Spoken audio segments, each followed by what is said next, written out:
So I have the great pleasure of introducing the Thérèse Delpech Award and the person who's going to give the award. And why I say that is this is an award for an individual who has rendered exceptional service to the non-governmental nuclear policy community. And that can be defined in a number of ways. It includes intellectual contributions, mentoring, peer reviewing, enhancing diversity, and overall community building. In short, we've awarded and will award today someone of exceptional creativity, integrity, humanity, and amity. And these are four of the strongest, most evident qualities of Thérèse Delpech. Thérèse, for those of you who didn't have the pleasure of knowing her, was a strategic advisor to the French Atomic Energy Commission. She died in 2012 at the age of 62. She was a dear, dear friend to many of us here, a mentor to some of the younger ones. I'll tell a story that gives you a little sense for those of you who didn't know her. The French government organized a tribute to her on the 10th anniversary year of her death, which is kind of a rare thing to do, in Paris, and brought a bunch of people from around the world for a two-day conference talking about her. And I was sitting at lunch with three women at a table, and I mentioned that I have a picture of Thérèse in my office. And one of the people sitting with me said, "I've got a picture of her on my desk." And the other one said, "I've got a picture of her on my wall." And I thought, wow, that kind of sums it up. There was a way that she just meant something to those of us who were able to know her that truly registered. I could go on and on about her writing and her awards and all of that, but she was a very special person. And the recipient of the award this year is also a very special person. And to announce that, another special person, Alex Bell. So Alex, please.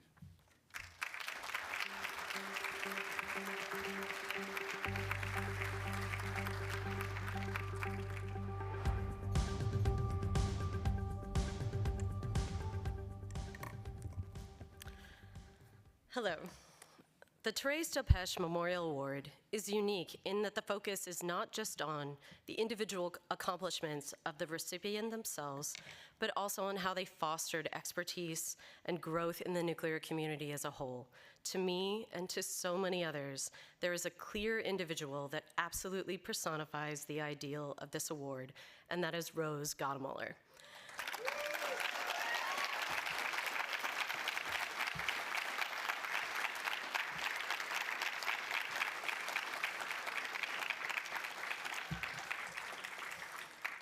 Rose has undoubtedly rendered exceptional service to the nuclear policy community in and out of the government.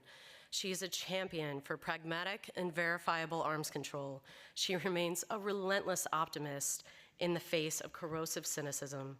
Her patience and persistence have yielded security gains for this country and the world over and over again. She has blazed trails for women of the field, having been the first woman to negotiate an arms control treaty on behalf of the United States and serving as the highest-ranking woman at NATO to date. She is known around the world for her intellect, creativity, and assiduous honesty. She is the very embodiment of a true and faithful public servant. All of that, in and of itself, is noteworthy, but that is not actually what makes Rose so special. Through all the accolades, high-ranking positions, and unparalleled successes, Rose has always made time to mentor, advise, and support young people in the field. At State, I watched as she ably managed security challenges from all corners, from nukes to regional conflicts to pirates. Yes, pirates. And as she was doing that, she still made time to do informational interviews to anyone who asked, STEM events for young women around the world. She talked to students everywhere she could and took a personal interest in the development of young experts in the bureau she oversaw. She didn't have to do any of that. She wanted to. She was committed not only to taking on the challenges of the day, but to building up and empowering generations who will inherit those challenges. Rose manages to be both awe-inspiring and completely down to earth at the same time, which is a rare feat. She's the kind of person you would follow around the world. Believe me, I did. And after a stellar career, one could understand if she wanted to spend her time relaxing with her family and her adorable grandchildren, but she keeps trying to make this world and this community a better place. People who work with her or for her see her choices, her actions, and they want to do the same. She not only mentors people, she makes those people into mentors. She's a force multiplier for compassion and kindness in a world, and sometimes a field, that has too little. Even now, she still takes the time to help me work through challenges and issues I am facing. She always makes sure to remind me that what we're doing has value and purpose, and that we have no choice but to keep fighting the good fight. Every time she does, it makes me think about how many people are out there who are better academics, activists, and practitioners just because they had the good fortune of knowing Rose. She is truly a gift to this community and one that keeps on giving integrity and humanity to it. I am truly honored to be introducing her as the 2025 recipient of the Thérèse Delpech Memorial Award. Unfortunately, she couldn't be here with us today, which is probably a good thing because I might have cried if she were. But we do have a video message from her that will be played now. Thank you so much. Thank you, Alex, and thank you to the Carnegie Endowment for International Peace for the supreme honor of receiving the 2025 Thérèse Delpech Award.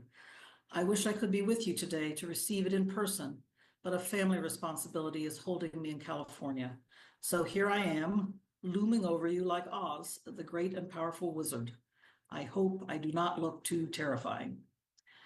Let me say a few words at the outset about the inspiration for this award. Thérèse Delpech was a French philosopher and expert on nuclear policy. She was an advisor to French foreign ministers, including from 1995 to 1997, Alain Juppé. And from 1997 until her death in 2012, she was Director of Strategic Studies for France's Atomic Energy Commission. I always thought these could not have been easy positions for a woman in France to occupy, but she was a formidable intellectual, much admired for the force of her arguments. I don't think that I ever got the best of her in an argument, but I admired her all the more for it. Once she said, and I quote, "It is not by proclaiming that war is the worst thing that one puts an end to it.